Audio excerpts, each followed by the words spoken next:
It's Andrea Tooley from AndreaTooley.com. Thanks so much for watching this video. I'm here today with Dr. Rondell Graham, who is a pathology attending here at Mayo Clinic. I'm so excited for him to talk to you all about pathology because I don't know anything about path. So we're going to learn a ton together, and Dr. Graham's going to teach us all about it. So thank you so much for being here, Dr. Graham. This is just great.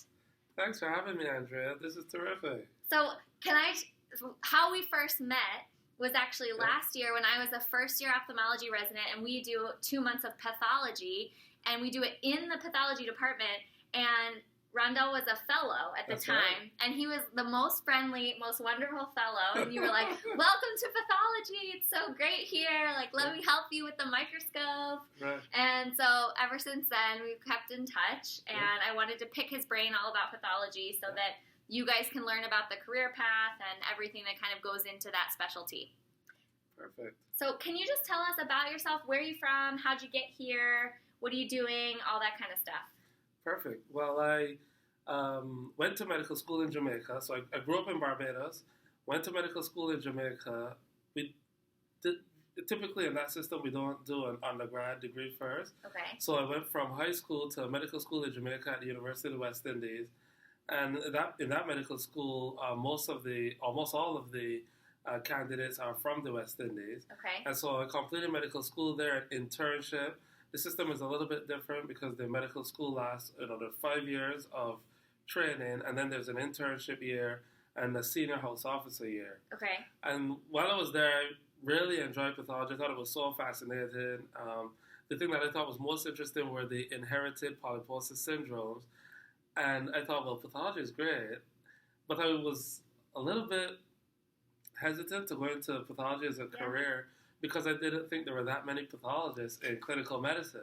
So in my medical school, there may have been almost a dozen anatomic pathologists, but that was the greatest concentration of them anywhere in the Caribbean. So I think in the remainder of Jamaica at the time when I was in medical school, there may have been 1 or 2 more pathologists. And in Barbados, where I'm from, a country of almost 300,000 people, there may have been 3 pathologists. Oh my gosh. So I was really hesitant. Hardly any. Wow. So I was hesitant, but I thought about it a lot, and I received a lot of encouragement from people in the pathology department there to apply for a residency in the U.S. They were very supportive, and I was really happy that I spent time there because I think they really helped to develop my interest in pathology, my love for pathology. Mm-hmm. And so they encouraged me to apply. So I applied. I did the USMLEs, applied to residencies. And at first I didn't apply to Mayo. Because I didn't think it was possible to match with Mayo. And so I did it initially until they told me, well, there were people from the same medical school, ahead of me who had matched in internal medicine and pediatrics. Wow. And so I said, I'll give it a try. And then Mayo called me for the interview. And then I came here, so yeah. And so you were here at Mayo Clinic for residency, and then you stayed on for fellowship. That's correct. And what did you do for fellowship? So for fellowship, I did molecular genetic pathology, surgical pathology, and GI pathology. So lots of fellowship training, 1 year each. Not sure I would recommend doing 3 fellowships, but it was a lot of fun. That's fantastic. And now you're on staff, a consultant here at Mayo Clinic, so he's the boss. Hardly. And so can you just kind of back up for a second and tell us what is pathology? Okay. Because I think a lot of people who are in high school or college, their exposure to pathology is more on all these like crime scene shows and the forensic pathology. And I get lots of people asking me, like, I want to be a forensic pathologist, and that's totally different. Yeah. So can you tell us what is pathology and what does that medical specialty mean? Okay. I think that's a great question, and lots of people have that question. I think pathology, broadly speaking, is the study of disease. We're broken into 2 main branches. They're the anatomic pathologists and the clinical pathologists. Anatomic pathologists are focused on principally making diagnoses based on material on glass slides. So, medical microscopy will be another way of kind of looking at it. And so all of those are tissue biopsies that are done or resections are done or examined by pathologists grossly, and then microscopically. And that's most of the activity of anatomic pathologists. The clinical pathologists then evaluate other specimens taken from patients, so blood, for DNA testing, for biochemical testing, etc. So that represents the major part of the field of clinical pathology. And so there are lots of different disciplines in there. In fact, there probably may be more subdivisions in clinical pathology than there are in anatomic pathology. Wow. But they're all brought together in most pathology residencies, and so those residencies are APCP residencies. Forensics is a part of anatomic pathology and is focused on all the things that are shown on TV, but it's not the major part of pathology work. So, for example, in our practice, we have a large autopsy, what I would consider to be a large autopsy practice, and it's pretty busy. But if you look at the absolute number of cases, although you can't compare, an autopsy case to a surgical case, we probably do 2 or 3 orders of magnitude more surgical pathology cases than we do autopsy cases. Okay. And I want to ask you a question. You said APCP, so that's the anatomic pathology or the clinical pathology. Yep. And you said most residencies are both of those. Yeah, most residencies are both. Some residencies also have an AP-only track, and some have a CP-only track. And then there's another track for people who know they want to do neuropathology, so study diseases of the brain, and they're AP-NP. Wow, okay. So if you're in medical school and you were a foreign medical grad, so you didn't have, or an international medical grad, so you didn't have the same medical school structure as the U.S., but say you were a U.S. medical student, you decided you wanted to do pathology, what is the residency structure? How long is the residency? How does that work? So APCP residency, that's the most common track. There are 4 years of APCP residency. Okay. AP only and CP only residency tracks are 3 years in length, and AP-NP is 4 years with 2 years AP and 2 years NP. Wow. Now, some people have a research year built into their residency training, and so that would extend their training by an additional year. So someone who's doing an AP residency, or AP only residency with 1 year research will be doing 4 years of training. Okay, but you don't have to do an intern year. No intern year. So it's just PATH. That's right. And what do you do as a resident? Because when I was there, I saw the residents and they have tons of slides and they're at their microscope and they're doing their readings. Yeah. Is that kind of what's the day in the life of a pathology resident? So I think the pathology resident's life is really exciting. Because of the diversity and the specialty, the AP and the CP components, depending on the rotations, they can be quite different. Oh, sure. So for autopsy, which a lot of people may be familiar with, you usually will start out by looking up the clinical information surrounding a case, why a patient has passed away, and then you will then determine the best approach for the case in terms of determining the cause of death, the manner of death, and whatever may be pertinent to that particular case. Okay. For people on the surgical pathology service or at sub-specialties, usually there's a preview day where you will be examining slides from a variety of different cases, and they usually group by sub-specialties. So there'll be the GI biopsies or the breast biopsies or the bladder biopsies. So you'll preview them for a period of time, and then you will sign up with an attendant, usually at a predetermined time. And at that sign up, you're going to discuss the cases, what do you see under the microscope, and what do you think is likely to be, and you will discuss some special tests that you may want to do. And what's really exciting about pathology is a lot like problem solving. Every case is kind of a puzzle. Yeah. And I think if you enjoy solving puzzles, I think you'll enjoy pathology. So, there's some cases where we'll look at the routinely stained sections and we'll have a diagnosis and we'll be able to finalize the case. But then there are other cases where we need to do special stains that look at various markers to help us to solve that puzzle. And then there are other cases still where we have to do molecular tests. So we're going to have to examine DNA or RNA or both to try to come to a solution. So that's a typical day for pathologists. You'll do that sign out, then you will order the ancillary testing that needs to be done, and then you will maybe do some report editing or report production, some combination of those activities. And then that cycle kind of begins then on the second day, or begins again on a second day. There are some rotations, which will be like the general surgical pathology rotation, where the resident may be involved in grossing. So a specimen will come directly from the OR. Right. Sometimes it's going to be fixed, and the resident then will gross it. So they'll take measurements, maybe pictures, and then they'll begin to slice it to help to prepare the material for examination under the microscope. Yeah.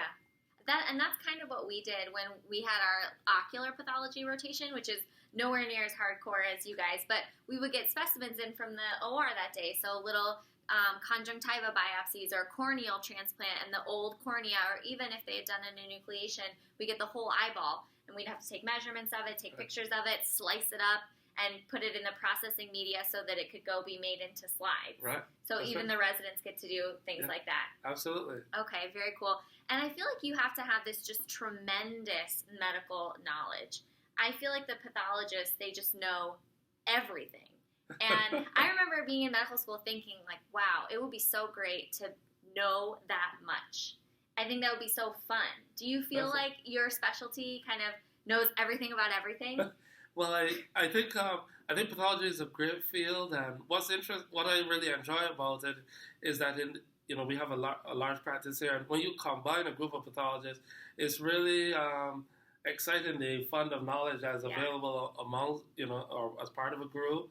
And so that's kind of one of the exciting things about pathology. And in a big practice, you'll have a broad range of expertise. And so you'll really be able to provide answers to patients with lots of a varied set of problems and lots of different problems. And so that's really rewarding. Yeah, that's so great. And what about fellowships? Okay. Are there a lot? I bet there's a lot. Yeah, so there are lots of pathology fellowships. I talked about the pathologists there. I talked mostly about what an anatomic or AP residents they will be like, or residents on the AP service.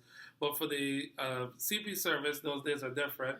But they have fellowships as well, and their work is just as important, but based on a slightly different platform. So in AP, the workhorse is microscopy, and CP they're usually instruments of different types instruments that evaluate body fluids and other things. But in terms of the fellowships available in CP, there's molecular genetics pathology, which is one of the really rapidly area that's rapidly increasing in popularity. There is clinical chemistry. There is blood bank or transfusion medicine, medical microbiology, and others. And in anatomic pathology, then they cover basically every organ system. So there's GI, which has liver and pancreas combined with that. That's what I do. There's a pulmonary, there's neuropath, there's urologic pathology. So there's a range of fellowships, and I think that also makes it interesting. I feel like, pathology has a mix of things, and so there's something in it for everyone. Yeah. Do you have to do a fellowship, or can you just be a general pathologist, or what does that mean if you decide to not do a fellowship? So I would say, based on survey data from our specialty society, about 95% of pathology residents do a fellowship. Oh, wow. Before they go into practice. About 5% don't. And I actually have some colleagues who went directly into practice, and they're doing really well. So I think people who feel very comfortable with their residency training may be able to transition into practice if the situation is right for them. So of that 95%, greater than 2/3 of them will do one fellowship. And that fellowship may be a general fellowship, like general surgical pathology, or maybe a subspecialty area. Okay. And then, like I said, that 2/3 will then go into practice. And then most of the remaining third will go into practice after a second fellowship. Wow. And I would say, most people go into private practice. A smaller group go into academic practice, and people may transition from there, so from academics to private, or vice versa. That latter is less common, but it certainly does happen. And there are a group of pathologists who go into industry, which we wouldn't classically consider that similar to private practice, but they'll be working for perhaps a pharmaceutical company, or a company that makes medical devices, and they'll help conduct research and so on to develop the products that they offer. Wow, that sounds very cool. And how long are the fellowships? Are they 1 year? Are they 2 years? So most fellowships are 1 year in length. Okay. There are some fellowships that have a 2-year option, with research or something of that nature. Sure. But if they're just 1 year, that seems to make sense why so many people wouldn't be hesitant to do 2. Yeah. If it's just 1 more year, and you can really increase what you know, and you did 3, which is amazing. Yeah. Just amazing. Yeah. Okay, so what would you tell people out there who are in college or medical school who are maybe thinking about pathology, or what would your advice be to those people who want to get on the pathology train in terms of matching, or in terms of deciding it's the right field for them? Any kind of advice you have for those people? I would say one of the things that I found personally really helpful in making the decision to pursue a career in pathology was to rotate in pathology. And so I think if you take a rotation in pathology and you kind of do a mixture of what happens. So I would do some anatomic pathology, do some clinical pathology, explore it, talk to pathologists, see what their day is like. I think that will be really helpful in making one's decision. Another thing would be to go to a pathology meeting. It's not very common, but occasionally there are medical students who will go to a pathology meeting to see what a pathology meeting is like. There are a number of large pathology meetings across the country, and they're really excited and very welcoming to medical students. And I think we can see all the exciting things that are happening in pathology now, and that will help help you to make your decision. I think it's also helpful too from the standpoint that when you come to apply, I think the people reviewing your application will sense the level of interest you had to pursue a rotation in pathology, which is not always required in every medical curriculum. And I think you'll have a real sense of what the residency is like. It might be helpful too if you decide, okay, I really like pathology, I really want to do it, to participate in a small project, one that you can realistically make a contribution to and complete prior to the time that interview season will come. And I think that will strengthen your candidacy considerably and really help you to know what it's like to be a pathology resident. Many residents are involved in projects, not because they want to do a research career, but just to learn more about disease. And I think that would be a great thing to do as well. Really, those are such great tips. And I want to ask you one more thing. This has been just tremendous advice. It's so, so great. I'm learning so much about PATH. It's awesome. So I think that PATH has this reputation, you never see patients and you're a pathologist and you're like in the basement with the microscopes, and, which I know is not true. And you hear these kind of stereotypical things like the pathologists don't want to talk to people, which obviously is so not true. And I feel like all the pathologists I know have the biggest personalities and are like the most fun people to be around. So how can you kind of dispel that myth, or what would you say to people who are considering it but they don't want to miss that patient interaction, or what would you say to those kind of things? So I think that is something that I've heard too, that pathologists are extreme introverts. Yes. I would rather be away from patients, and that's a reason to go into the specialty. I would say that that's definitely not true across the board. There are lots of outgoing pathologists. I think if you were to go to look at the College of American Pathologists website, you'll see that the Association of Molecular Pathology, I'm part of that group.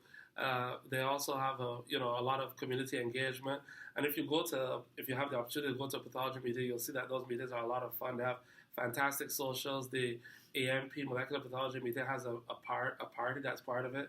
The Amazing Molecular Party, lots of fun. And even though pathology is filled with academicians, as other specialties are as well, I think a lot of pathologists really enjoy a good time. In fact, at several keynote sessions at the US CAP, so that's another large pathology meeting, our presenters will play music, or they'll have tapes of them playing music that kind of describes or helps to illustrate the key points for their presentation. So I think it's really a diverse group and lots of diverse interests.